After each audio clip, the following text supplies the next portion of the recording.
naghihintay, hindi nagmamadali.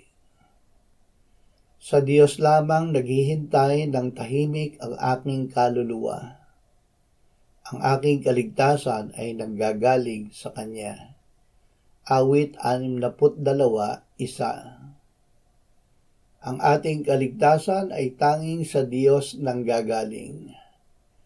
Tanging Siya ang ating hintayin.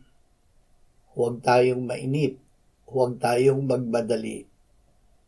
Ang ating mga pagsubok, tukso, hirap at mabibigat na problema ay hintayin nating Diyos ang lumutas.